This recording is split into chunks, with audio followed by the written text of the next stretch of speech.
त्यानंतर आपल्या गावाकडच्या बातम्या, गाव तिथे माझा तो. जगभरातल्या श्रीमंत देवस्थानात ज्याची नोंद होते अशा शिर्डीच्या साई मंदिरात रामनवमीच्या काळात रेकॉर्ड ब्रेक दान देण्यात आलंय. अवघ्या 3 दिवसात साईंच्या दानपेटीत 6,32,00,000चं दान करण्यात आलंय. त्यात 3,55,00,000चं सोन्या चांदीचं दान आहे. या सोन्यापासून साईंच्या समाधीला कठडे बसवण्यात आले, तर 65 किलो चांदीच्या दानातून मखर बनवण्यात आलाय. गेल्या वर्षीपेक्षा यंदा दानात मोठी वाढ झाल्याचं पाहायला मिळतंय.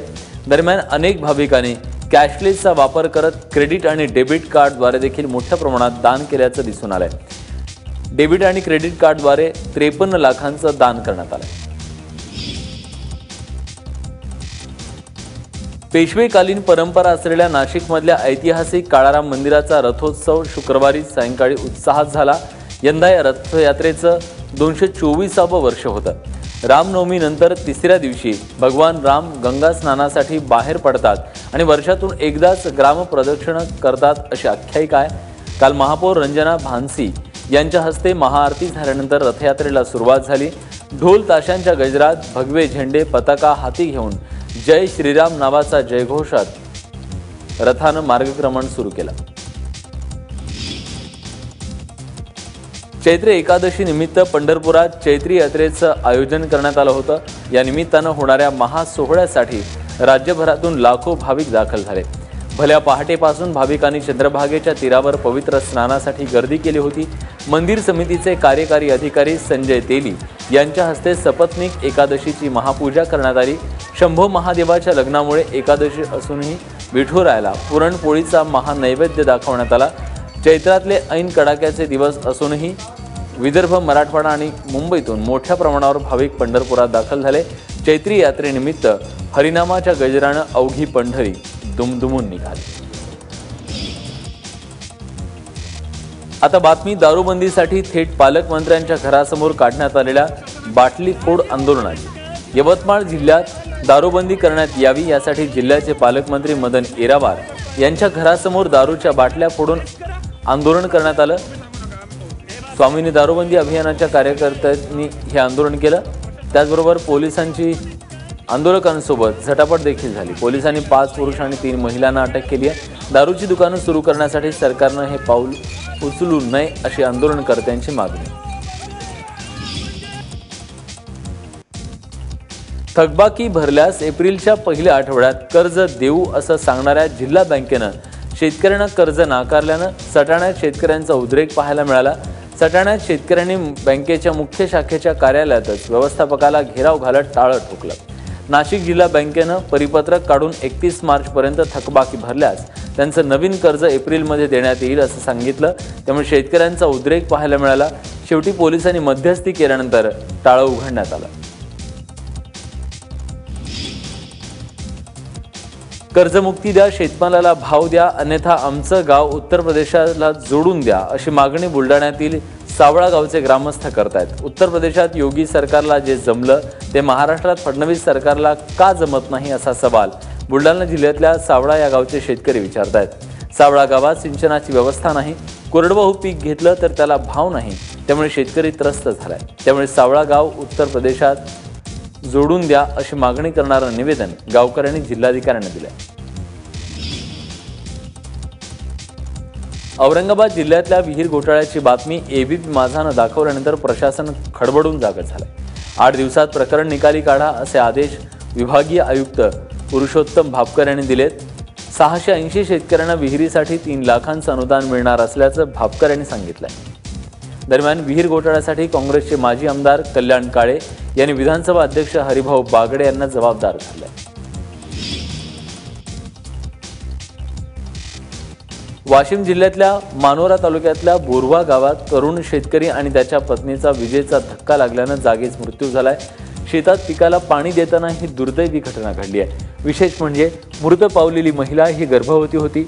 25 वर्षीय बाळू रामप्रसाद राठोड हा तरुण आपल्या अवघ्या 20 वर्षाच्या पत्नीला सोबत घेऊन ज्वारी आणि भुईमूग पिकाला पाणी देत होता. त्यावेळी ही घटना घडली. या घटनेनं अवघा वाशिम जिल्हा हळहळला. श्रीराम फायनान्स कंपनीच्या नाशिकमधल्या गोविंदनगर शाखेला 90 लाखांचा गंडा घातल्याचं उघडकीस आलंय। या प्रकरणी मुंबई नाका पोलीस ठाण्यात चौघांविरोधात गुन्हा नोंदवण्यात आला असून सर्व आरोपी फरार झाले। निरंजन ठाकरे, छाया ठाकरे, बालाजी अय्यर आणि ज्ञानेश अवचट अशी गुन्हा नोंदवण्यात आलेल्यांची नाव आहे। हिंगोलीतल्या सेनगावमधून प्रतिबंधित औषधांचा मोठा साठा जप्त करण्यात आलाय। औरंगाबादच्या अन्न आणि औषध भेसळ प्रतिबंधक विभागाच्या पथकानं छापा मारून 8 लाखांचा औषध साठा जप्त केलाय, ज्यात गर्भपातासाठी वापरल्या जाणाऱ्या 2 लाखांच्या औषधांचा समावेश आहे। सेनगावच्या मुख्य बाजारपेठेतल्या जय गजानन मेडिकल अँड जनरल स्टोअर्सवर ही कारवाई करण्यात आली आहे।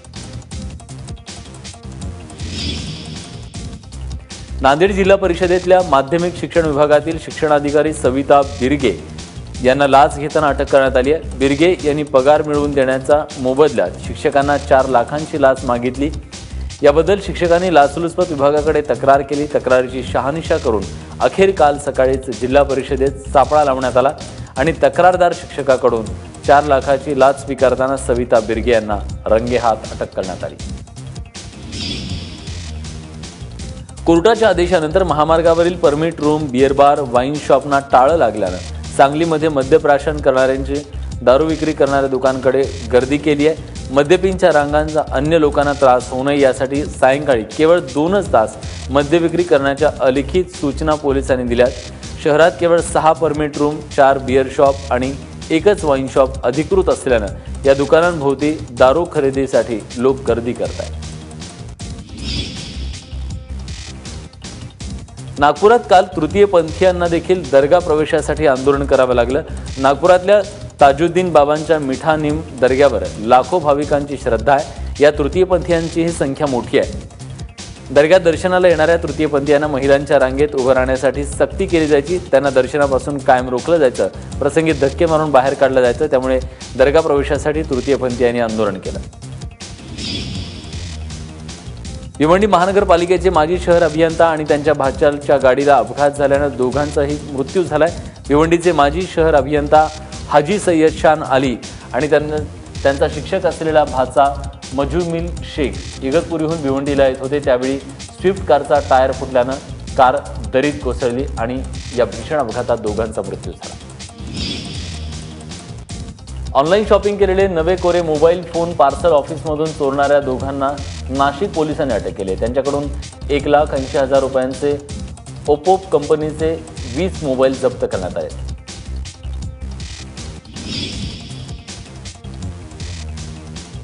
बायखळा इथं प्रशिक्षणासाठी गेलेल्या नाशिकच्या एका हेड कॉन्स्टेबलला हृदयविकाराच्या झटक्याने मृत्यू झालाय। घनश्याम हांडगे असं त्यांचं नाव असून ते 50 वर्षांचे होते।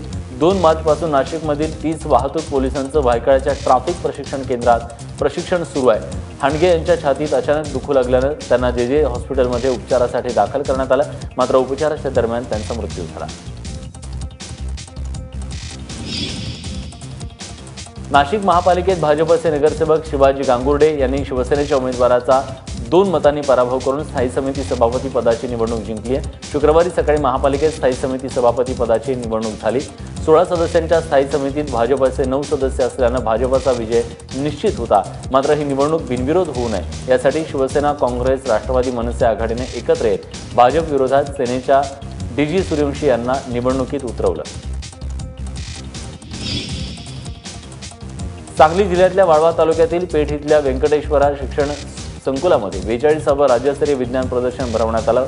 विद्यार्थी शिक्षकांनी बनवलेले प्रकल्प तसंच प्रयोगांचा समावेश असलेले प्रदर्शन पाहण्यासाठी सांगली, सातारा, कोल्हापूरसह विद्यार्थी विज्ञानप्रेमींनी मोठी हजेरी लावली होती। टाकाऊ पदार्थापासून वीज निर्मिती, सौर ऊर्जेचा वापर करून वीज निर्मिती, आधुनिक रोप लावणी आणि पेरणी त्या संदर्भातले यंत्र असे अनेक प्रकल्प या प्रदर्शनाचं वैशिष्ट्य ठरले।